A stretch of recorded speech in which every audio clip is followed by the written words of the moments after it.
Welcome everyone. My name is Gayle, and in this practice we're going to be focusing on our feet. So our feet are really important, and it's important that we have stable feet and also the ability to move and move in all different directions.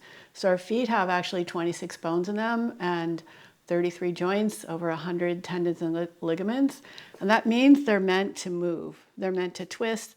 They're meant to flex and extend. You know, we have the very mobile ankle. So the only things I would like you to have are 1 or 2 rubber bands. So these are the rubber bands that come on your broccoli or some of your vegetables. So 1 or 2 bands would be great. Also, some kind of ball. So these are yoga tune-up balls. A tennis ball could do in a pinch. And I also really like this little spiky ball. It's a little bit smaller than the yoga tune-up ball, a little bit harder, but it still has some give to it. And also some kind of strap, like a resistance band would be great, or some kind of strap will work. Not quite as well, but almost as well. So let's start by getting into our feet and stretching out the toes. So take your right foot, place it on top of your knee, and if it's not comfortable for you to sit on the floor, you can always raise yourself up by sitting on a pillow or some blankets or even a chair, and then thread the fingers of your left hand in between your right toes. Try and get to the base of your toes and the base of your fingers so that you're really getting a nice spread between the toes. And just grab onto the toes and start to flex and extend them. Place the thumb of your right hand on the sole of your foot so you can feel the movement of the tendons as you flex and extend your foot. You can also start to give a little massage around your foot. Now let's make sure that we do some twisting action with our feet. And I want to point out that we have 3 arches of our feet. We have this inside arch, which everyone is aware of, and then we have an outer arch that people aren't so aware of. But if you really flex your foot and kind of shorten your foot by pulling your big toe mound towards your heel, you might even be able to feel a little arch in that foot. And then we also have a transverse arch. So we can think of 3 points of the foot for balance: our big toe mound, our pinky toe mound, and the center of our heel. So you want to get a lot of movement in through your whole foot. And then spread your fingers, spread the toes, and notice the space that hopefully you've created between your toes. Place your foot on the floor and lift your big toe up separately, and then lift the other 4 toes up. And just go back and forth.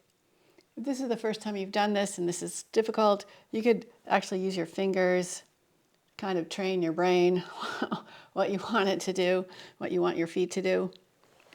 Let's go to the same thing on the other side. So spread the toes of your left foot by bringing your right fingers in between your toes and start to flex and extend. And you can be palpating your foot with the thumb of your opposite hand, maybe massaging into the arches that I just talked about.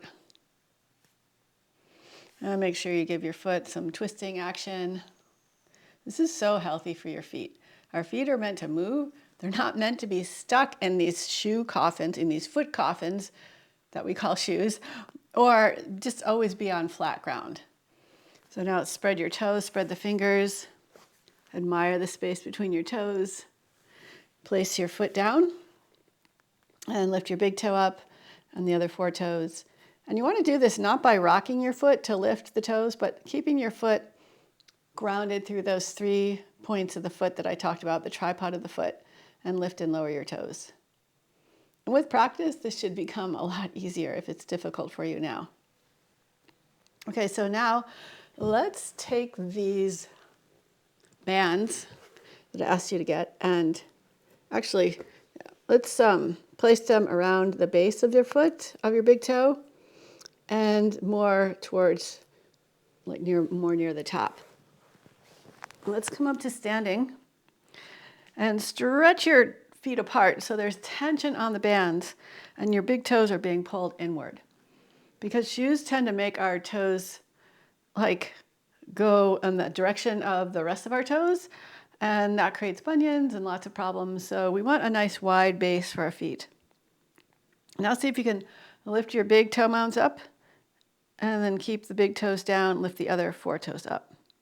And you could do this just lifting and lowering your big toes, or you could alternate big toes lift, other 4 toes lift. And this really helps to keep some space between your toes if your toes are kind of crowded inward. This is really healthy for the strength of your foot, strength of your toes, and the mobility. All right, so you can keep doing that, or another way to work on this is to take ideally your resistance band, or it could be something that doesn't have so much give to it. We're going to place this around the big toe, and I want the toe to come out again. So I'm going to like stretch the band out to the side, lift my toes so the big toe can spread apart. And be careful like how you adjust, how you place this resistance band. I like to try and place it as much as I can on the length of the whole toe. Then get some stretch going there. So now you can see my big toe is pulled away from my second toe. And I'm going to use that and lift the toes up. So this might give you a little bit of a stronger resistance or pull. But we just want to go back and forth, getting that toe used to splaying more outward rather than being cramped inward. So now we're just going to do the same thing on the other foot. Wrap that band around your toes. And then I'm going to stretch my band out to the side. I'm placing my foot on the band to hold the tension. And I can lift and lower the big toe separately from the other 4 toes.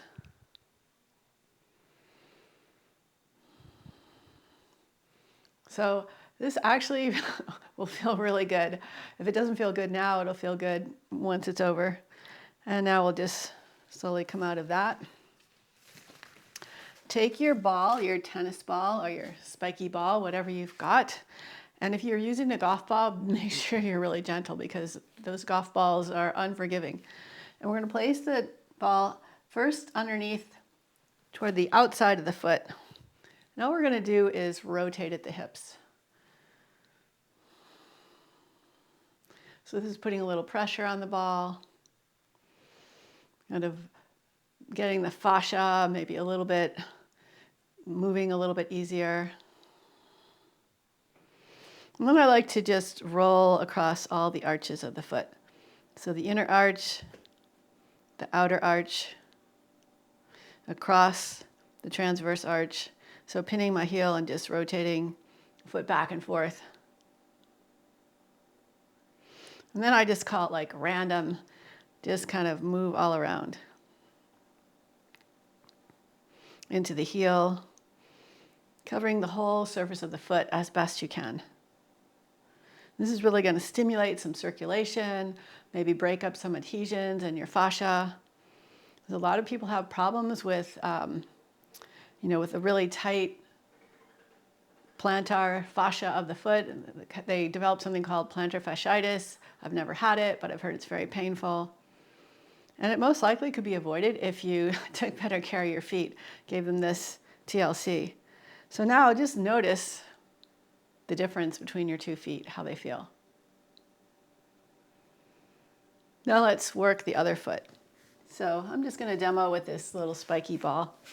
And you can place it underneath the outside of your foot. So it's behind the metatarsal heads, but really on the outside edge of the foot.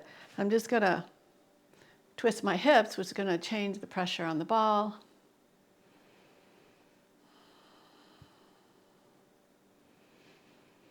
And then I'm going to massage all along the arches. And you can decide what ball you want to use. You might want to use different balls at different times, on different days, kind of mix it up. Or using the same ball all the time is fine. And then we're going to rotate across the transverse arch. Make sure you get into the heel.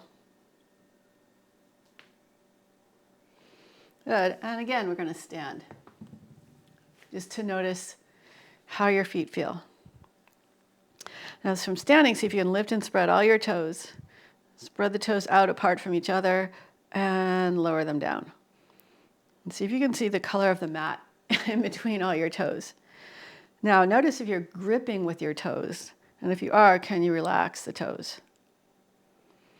But can you also activate the feet? So think of pressing down through your big toe mound, isometrically pulling it back towards your heel while the toes are lifted and soft, and then keep that action in your foot, but release the toes down.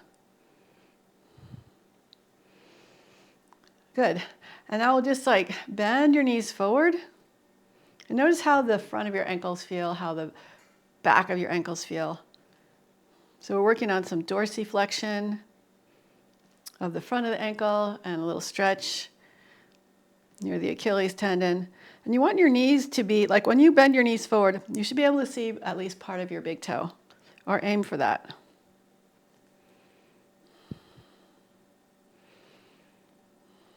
So now we're going to take, you can either take the tennis ball again, or if you have a bigger ball, you could take that. So actually, I'll still stick with this smaller ball. And we're just going to place it in between our ankles. So right snug behind the ankle bone, so you can squeeze your feet into the ball. And notice how that activates your legs. So if the leg's really active, lift your toes, press into the big toe mound, and softly lower your toes down. So big toe mound is key. If that can stay grounded, you're going to have a lot better chance at balancing. Rotate your palms outward to open up through the chest, and just notice just a little bit of pelvic tilting, and just make sure that your pelvis is in a good, safe, neutral position. We're just going to lift the heels up and lower them down, and lift up. And the key is, can you lower down slowly? And lift up, and then how high can you lift? Can you pull those heels up a little bit higher? Lower down, I lost my balance for a second. And just pull them up, squeeze the ball, lift up nice and tall, and then lower down with control. So if you kind of crash, fall down quickly a few times, no big deal. But see if you can find that tension of hugging in with that lift, and then lower down with control. So one more time, press, squeeze the heels together into the ball, lift up nice and high. Notice how your glutes turn on and your calves turn on. Like there's a lot of muscles helping you with this. Good. And now, actually, I almost forgot. So we can lift the heels. It's much harder to lift the front of the foot. So you kind of have to balance with shifting back a little bit and leaning forward. And lift the front of your foot up. Lower it down, lift the heels up. So you're kind of seeing if you can rock back and forth between lifting the heels up, which will go much higher, and lifting the whole front of the foot up. All right. So hope you're having fun and discovering all new ways to move your feet. Now what we're going to do is roll around in circles. So shift your weight to the outside of your left foot, inside of your right foot, back into your heels, over to the outside of your right foot, inside of your left foot, forward into the toes. And then you can play with even lifting the other side up off the floor just a little bit as you circle around. Really giving the whole circumference of the foot a little massage, and working those intrinsic muscles so that we have control. So I'm finding it's easier to do this with the knees bent, and it gets a little easier as you practice. So now we'll reverse the circles. I'm trying to keep my knees about the same distance apart, so I'm not letting one knee float in and then the knees move around. So trying to keep the knees fairly even. And just rock around in your feet. Good. Let's come back to standing. And now let's shake out the feet. Shake it out, shake out the ankle, then shake it out from the knee, and then maybe shake it out from your thigh. Notice if there's a stiffness there. Notice if your foot can just kind of move really easily. Okay, so now we're going to do a few more stretches as we go through different poses. So let's come to the front of our mats in Tadasana. Lift and spread your toes. And this is a habit that I try and develop regularly when I'm in Tadasana. Just lift and spread the toes, softly lower them down, engage my feet. On your inhale, sweep your arms up. And on your exhale, forward fold. Step back into plank. And now keep your legs engaged and just pull your heels back and then push off through your toes. So you're just rocking back and forth in plank, moving through the toes. And shift your hips back to down dog. Make sure your feet are at least hip distance apart and bend your knees. Keep your knees trying to bend forward and start to push your heels back. And you should start to feel a stretch in the back of your calves, back of the Achilles tendons. So I'm not ever trying to hyperextend my knees or pull back. And more it's like from the knees coming forward, I'm just trying to reach back through through the heels. And then you can kind of bring one knee forward, stretch the other heel down, and switch from side to side.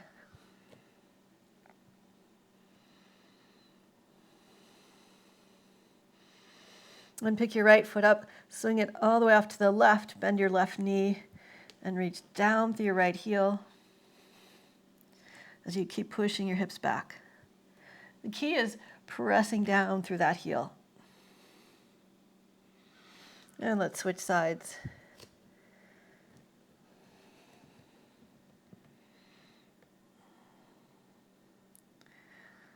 And let's come back to center. On your inhale, sweep your right leg up. And on your exhale, pull your knee to your chest, step your foot all the way forward. Spread the toes, and we're going to come into warrior one. So turn your left heel back, down and in. Try and keep the arch lifted, but think of even weight through the tripod of the foot. Straighten your front leg first so you can really get weight into the heel of the back foot. And you can always adjust your stance to be closer or further apart. And keep the weight in the back heel, stretch your right knee forward, and come on up. Warrior one. Think of squaring your hips as best you can so that your hips are more or less facing forward instead of off to the side. But it's also going to depend on the angle of your back foot. So if your foot is turned out too far, you're not going to be able to square your hips. And I don't think it's so great for your knee. So I think of maybe like a 30 to 45 degree angle. And again, the key is rooting down through the back heel and keeping it rooted and driving the front knee forward. And I've found this is one of the best, for me, one of the best ankle stretches, and I'm rehabbing that left ankle from a bad sprain and a break. So this has been really helpful to me. So now reach your arms up. Keep pushing back through that heel, driving forward through the front knee, and noticing what's happening throughout your body. Good. And we'll come back to down dog and switch sides. Sweep the left leg up. Pull your knee into your chest, step your foot all the way forward. Rotate the back heel down and in for warrior one. Lift and spread your toes and lower them back down. Come on up, warrior one. So it's important not for your hip to be winging out to the side, but you want to kind of curl it underneath you. Straighten the front leg, push down into the back heel. You could even lean back for a second to feel what it feels like to be super weighted into that heel, and then start to stretch your front knee forward. Try and square the hips as much as you can, but make sure you're not putting any torquing pressure on your back knee. Keep pushing into the back heel. So I remind myself over and over and over again, push into the back heel, drive the front knee forward, square the hips, puff up into your chest, reach your arms up. And just play with all these different feelings and sensations, little tiny movements. Good. And step back into your downward facing dog. On your next inhale, sweep your right leg up. Step your foot all the way forward. This time we're going to play with warrior two.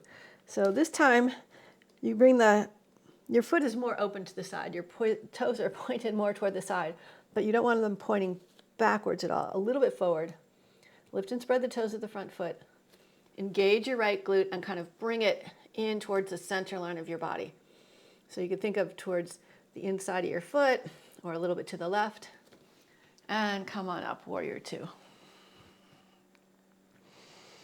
And just take a moment. I like to take a moment to settle in to the warrior. Notice the hips. Like I think of trying to level things as best I can. But that when this back hip is more level, it puts a little more strain on this back hip flexor. So you need to adjust it to your body and how it's feeling today. Now rotate the palms up. Stretch out through your fingertips and try and keep your shoulders where they are. Just rotate from the wrists down. Then lift up through your front heel and lower down and lift and lower. So we're trying to keep my body as still as possible, just lifting and lowering the heel. And now try the back foot. So lift the back heel up and lower down. Lift it up and lower down. Lift it up, lower down. Now try this if you want. See if you can lift your front heel and your back heel up and lower down. Notice that if you can keep that big toe mound grounded, this might be pretty easy for you to do.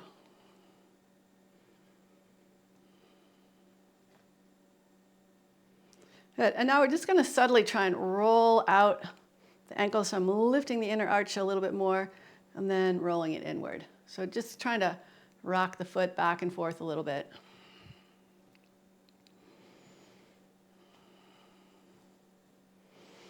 And then really drive out through the front knee, press down through the back foot, open up across your heart. Reach back, reverse your warrior. And windmill the arms. Step back to your down dog. So I'm going to turn around so I can face the camera. And I'll do the left side. So reach your left leg up. Hug your knee to your chest, Step your foot all the way forward. Rotate the back heel down and open for warrior two. Lift and spread all your toes, lower them back down. And come on up, warrior two. Again, by rotating your palms up, that can help to open up the shoulders. And then see if you can move from your elbows, from your wrists, so the palms face down. Lift and lower the front toes, or the front heel. Pressing into the front toes, lift and lower. Again, trying to keep your upper body pretty still. And then lift and lower the back heel up.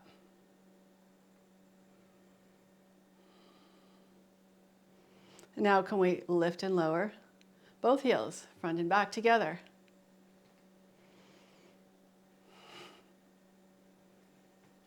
Woo. So again, as long as you can keep that big toe mound grounded, as soon as it gets light and starts to come off the floor, then it's really easy to lose your balance. So now we're going to focus on the back foot and kind of inverting it and everting it, rolling the foot inward, rolling it outward. Without this front knee, I just noticed my front knee was starting to cave in. So try and keep this knee nice and open, but still work the back foot. Then reach back, reverse your warrior. And windmill the arms. Step back to your down dog.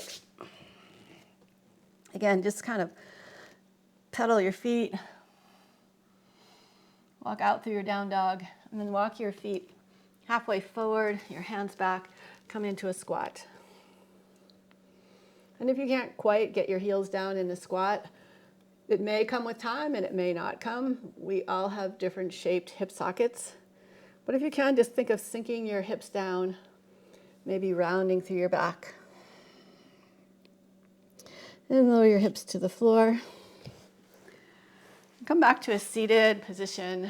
So I hope that you enjoyed this practice, focusing on your feet, and it'll be really interesting to see if your feet, if you feel a little more balanced when you're walking around, when you're running, when you're hiking, whatever you might be doing, whatever sport you might be playing.